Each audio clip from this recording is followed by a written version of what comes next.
after finishing center of mass and motion of center of mass, let me continue the chapter with momentum and its conservation principle. From today onward, I'll start momentum and its conservation principles.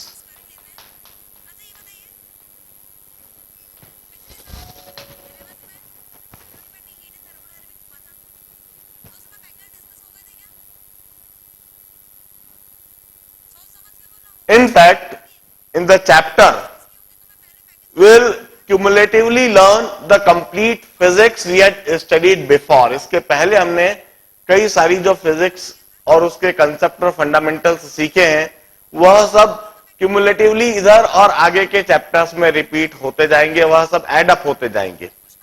And that is the beauty of mechanics. In fact जैसे जैसे आप आगे आगे के chapters पढ़ते जाते हो, पिछले चैप्टर्स के कंसेप्ट और फंडामेंटल्स वो रिपीट होते जाते हैं, वह एडअप होते जाते हैं, उनका लेवल बढ़ता चला जाता है.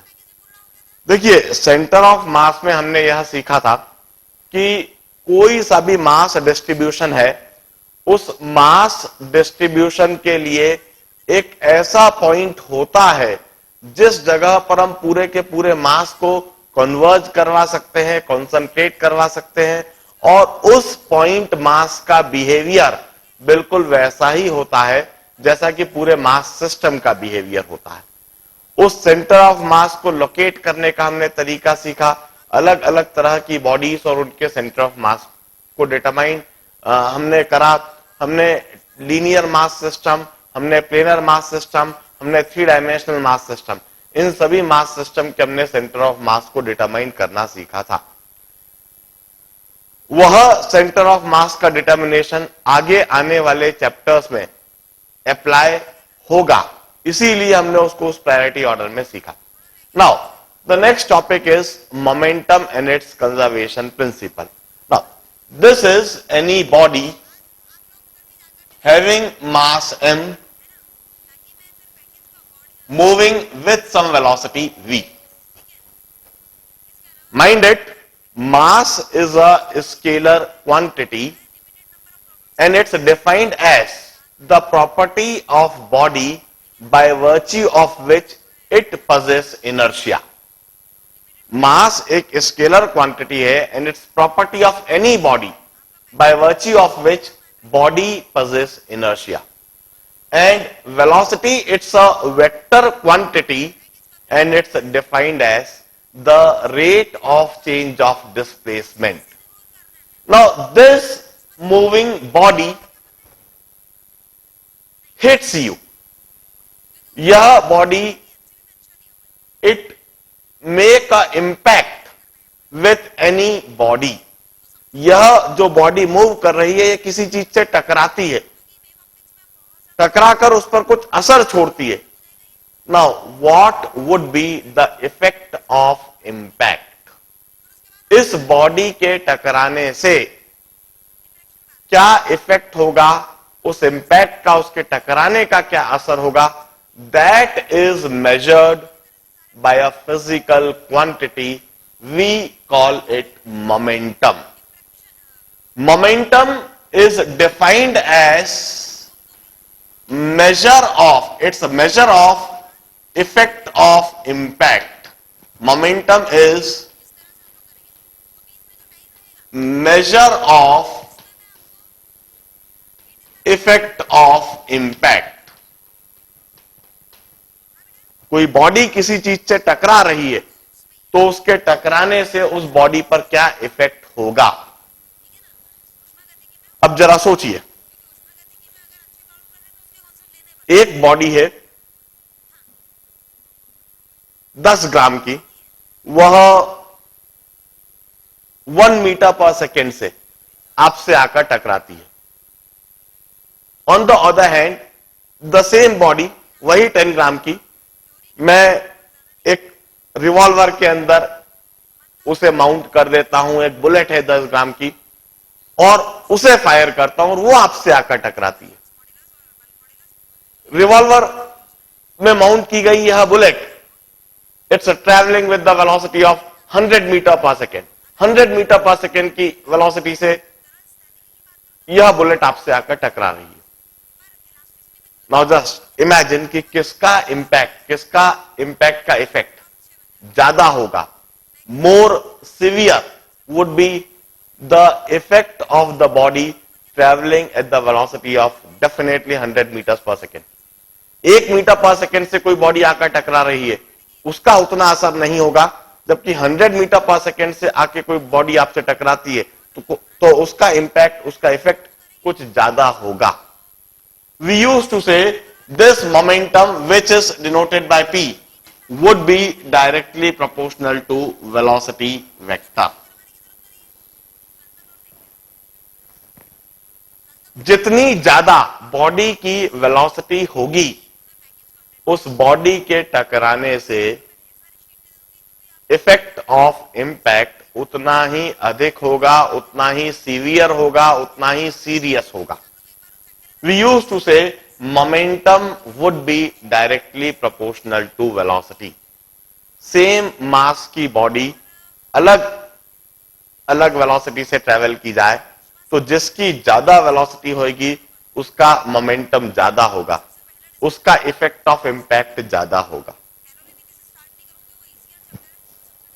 इसी तरह से नाउ जस्ट इमेजिन 10 ग्राम की एक बॉडी इस तरह से गिर रही है और आपके ऊपर टकराती है। 10 ग्राम की बॉडी, क्या इफेक्ट होएगा? कोई खास नहीं। On the other hand just imagine एक 100 केजी की एक बॉडी इसी तरीके से गिराई जाए, जब इसी तरीके से उतनी ही हाइट से वह गिरेगी, it would have same velocity, velocity उसकी सेम होनी है। 100 केजी की बॉडी आपके ऊपर इस तरह से ही गिर जाए।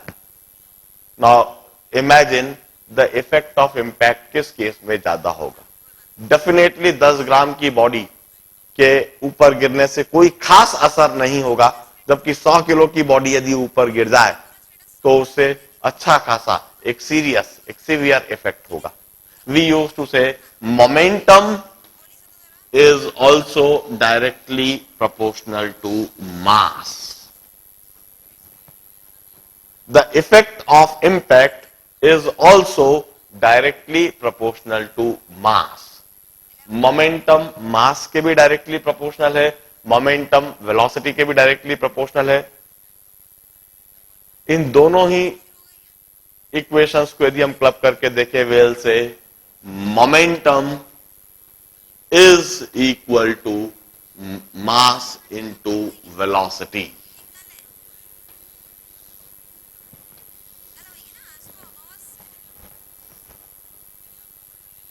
Momentum is defined as scalar multiple of mass into velocity.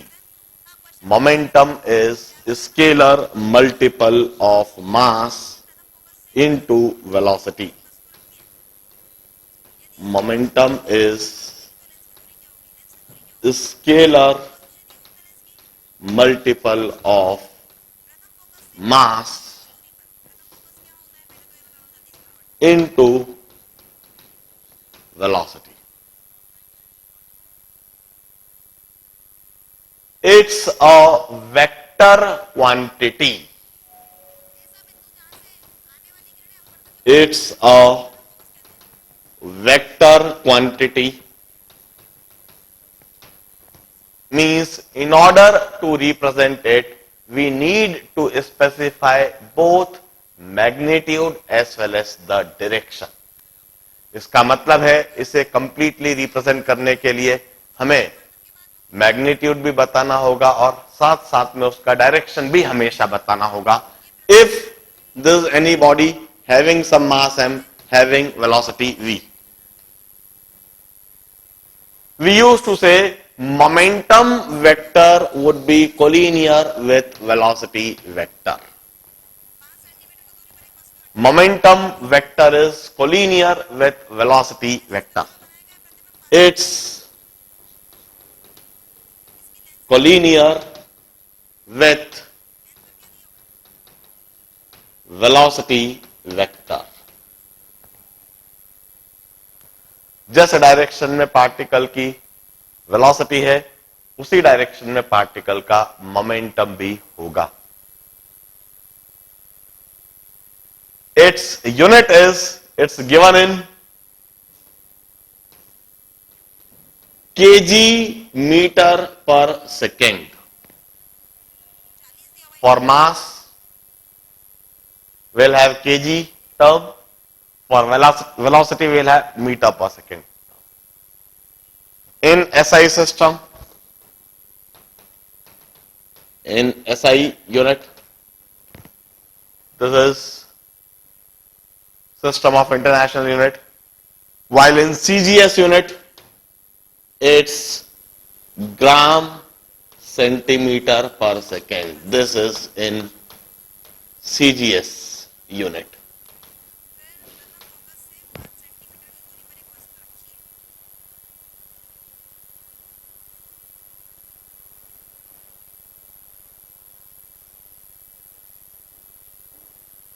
We used to say its dimension would be momentum, its dimension would be mlt to the power minus 1. This would be the dimension of momentum.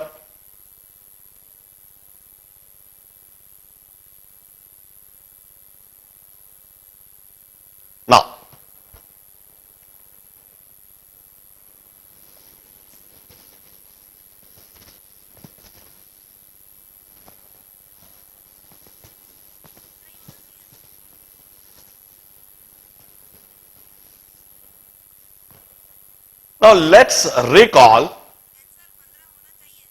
the first law of mechanics suggested by Newton. Newton's first law of motion. हम सबसे पहले Newton's first law recall करते हैं. The law says the body at rest keeps on in its state of rest until and unless some external force act on it. We call it Newton's first law of inertia. Inertia of rest. Newton's first law of inertia of rest, and then in another statement we have got Newton's first law of inertia of motion. Now inertia of rest says that any body at rest keeps on at rest until and unless some external force act on it. अब इसका मतलब क्या है? कोई सी भी body यदि rest पर है, उसकी वेलोसिटी यदि जीरो है, उसका मोमेंटम जीरो होगा. कोई सी भी बॉडी यदि रेस्ट पर है, उसकी वेलोसिटी जीरो है, तो उसका मोमेंटम जीरो होगा. Now the first law says that a body whose momentum is zero would maintain its zero momentum, would retain its zero momentum until and unless some external force act on it. हम Newton's first law को इस तरीके से पढ़ते हैं. पढ़ने का तरीका हल्का सा बदल रहे हैं. अब उसी स्टेटमेंट को हम मोमेंटम के टर्म में पढ़ रहे हैं. A body whose momentum is zero would maintain its momentum, would retain its momentum until and unless some external force act on it. यदि किसी बॉडी का, यदि किसी सिस्टम का मोमेंटम जीरो है, तो वह हमेशा जीरो ही रहेगा जब तक कि उस पर कोई एक्सटर्नल फोर्स नहीं लगता है. दूसरा statement inertia of motion. A body moving with some velocity in some particular direction would keep on moving with the same velocity in the same direction, with the same magnitude, until and unless some external force act on it. कोई सी भी body जो किसी particular direction में किसी particular velocity से move कर रही है, वह उसी पर्टिकुलर डायरेक्शन में उसी मैग्नीट्यूड के साथ मूव करती जाएगी जब तक कि उस पर कोई एक्सटर्नल फोर्स नहीं लगता है। अब इसी को मैं दोबारा बोलता हूं, इस बार मोमेंटम के टर्म में बोलूंगा। अ बॉडी और a system having some momentum would retain its momentum, would maintain its momentum until and unless some external force act on it. किसी बॉडी का यदि कोई मोमेंटम है तो वह मोमेंटम हमेशा बना रहेगा जब तक कि उस पर कोई एक्सटर्नल फोर्स नहीं लगती है। This is Newton's first law defined in terms of momentum. हमने जब न्यूटन्स फर्स्ट लॉ डिफाइन करा उसी समय हमें एकदम से आवश्यकता महसूस होती है न्यूटन्स सेकेंड लॉ की। हमने फर्स्ट लॉ में यह कहा है कि बॉडी का मोमेंटम चेंज करने के लिए फोर्स अनिवार्य है, बिना फोर्स के मोमेंटम चेंज नहीं हो सकता। यदि कोई बॉडी रेस्ट पर है, उसका जीरो मोमेंटम है, तो वह हमेशा बना रहेगा जब तक कि कोई फोर्स नहीं लगता। यदि कोई बॉडी मूव कर रही है, उसकी कुछ मास है, उसका कुछ वेलोसिटी है, तो वो मेंटेन रहेगा, वह मोमेंटम मेंटेन रहेगा जब तक कि कोई एक्सटर्नल फोर्स नहीं लगता। तो अब दूसरा सवाल एकदम से हमारे दिमाग में आता है, मोमेंटम चेंज करने के लिए फोर्स चाहिए, मगर फोर्स लगाने पर मोमेंटम चेंज कैसे होएगा? In what manner do the momentum change when an external force act on it? हमारे इसी सवाल का हम जवाब देते हैं न्यूटन सेकेंड लॉ में। It says that rate of change of momentum is external force. External force is rate of change of momentum. This is Newton's second law.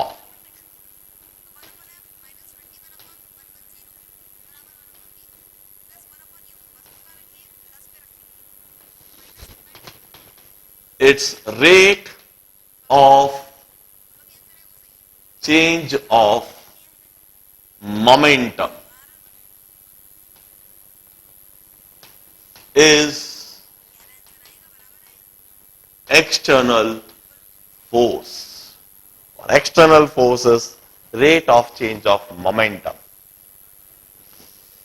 मैं इसी न्यूटन्स सेकेंड लॉ को अब मैथमेटिकली लिख देता हूं। First law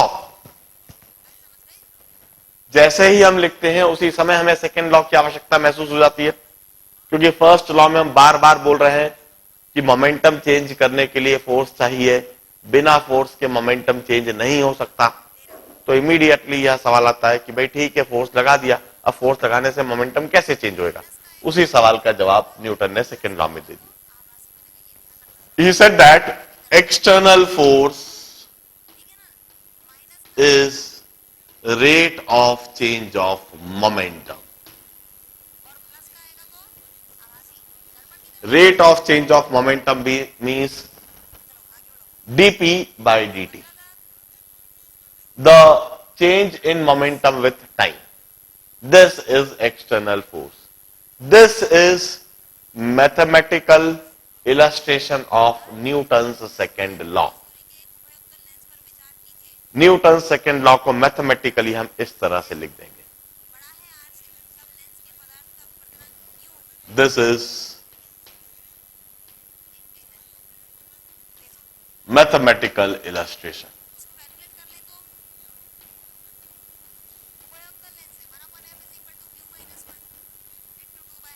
अब अभी अभी हमने डिफाइन करा है momentum is scalar multiple of mass into velocity.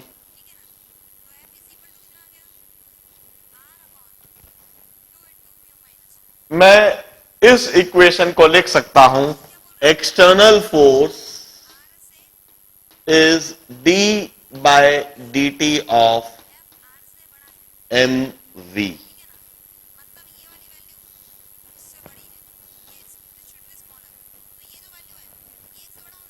External force is d by dt of mv. rate of change of mass into velocity. Here we have got two quantities. Mass is one physical quantity, velocity is another physical quantity. d by dt of product of two physical quantities. We may always rewrite it in this manner. External forces. हम पहली quantity को constant रखेंगे m dv by dt और दूसरी quantity को differentiate कर रहे हैं. हमने पहले मास को कांस्टेंट रखा और वेलोसिटी को डिफरेंशिएट करा. देन हम दूसरी क्वांटिटी को कांस्टेंट रख के पहली क्वांटिटी को डिफरेंशिएट करेंगे. I may rewrite this equation in this manner.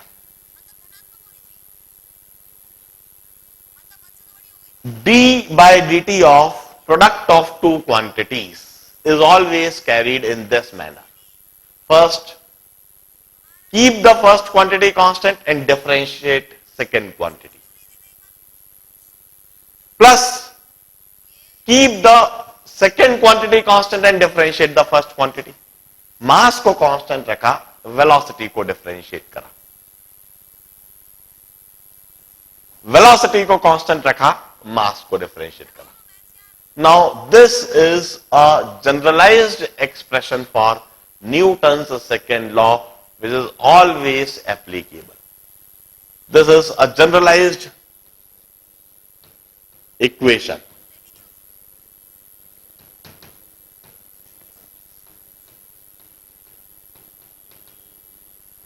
Of second law. It's always applicable for any physical system. किसी भी तरह के फिजिकल सिस्टम के लिए हमेशा एप्लीकेबल होता है. Then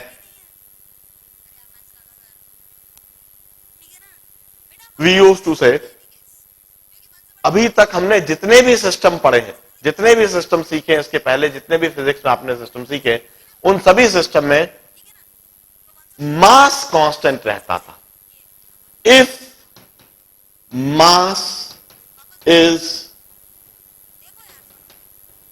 कांस्टेंट, यदि मास कांस्टेंट रहे, in that case dm by dt would be 0. Since mass is constant, यदि मास कांस्टेंट तो dm by dt 0 होगा. यदि dm by dt 0 हो गया तो यह टर्म 0 हो जाती थी. This term becomes 0 and we may rewrite external force is equal to m dv by dt. और dv by dt की जगह हम लिख देते थे acceleration. Force is equal to mass into acceleration. अभी तक हम यह बात हमेशा लिखते चले आए, क्योंकि अभी तक हमने ऐसे कोई सिस्टम देखे ही नहीं, ऐसे कोई सिस्टम सॉल्व ही नहीं करे. We never came across such type of situation in which mass varies. हमने हर बार वही प्रॉब्लम करे, वही सिचुएशंस देखी जहां मास कांस्टेंट रहता था. मास कांस्टेंट रखने की वजह से dm by dt 0 कह देते थे और external force equal to mass into acceleration. But this is a conditional expression, and that condition is mass is constant. If mass is kept constant. अब इस चैप्टर में हम ऐसी सिचुएशंस भी देखेंगे जहां पर मास कांस्टेंट नहीं होगा, जहां पर मास वेरिएशन होगा. और ऐसी जगह पर हम यह इक्वेशन, यह कंसेप्ट नहीं लगा सकेंगे. ऐसी जगह पर हमें जनरलाइज्ड इस कंसेप्ट को अप्लाई करना होगा. This equation is always applicable. We may have a constant mass system, we may have a variable mass system. और पूरे चैप्टर में हम इसी इक्वेशन को अप्लाई करने का तरीका सीखेंगे, अलग अलग सिचुएशंस, अलग अलग केसेस, और अलग अलग केसेस में इस इक्वेशंस को किस तरह से अप्लाई करा जाएगा, हम इसी बात को पूरे चैप्टर में थ्रू आउट सीखते रहेंगे. It's a very interesting chapter. Once again इस चैप्टर में भी problems may be framed at any level of difficulty, at any level of complexity. हम ग्रेजुअली पहले बेसिक कंसेप्ट, बेसिक फंडामेंटल से स्टार्ट होंगे, धीरे धीरे करके हम लेवल बढ़ाते जाएंगे और अल्टीमेटली हम एक ऐसे लेवल पर पहुंच जाएंगे जो ओलंपियाड्स और जेई के लिए रिक्वायर्ड होता है, नेसेसरी होता है. अब this is the basic definition of momentum. अभी तक हमने सिर्फ मोमेंटम की एक बेसिक डेफिनेशन लिखी है, न्यूटन्स लॉ से फोर्स और मोमेंटम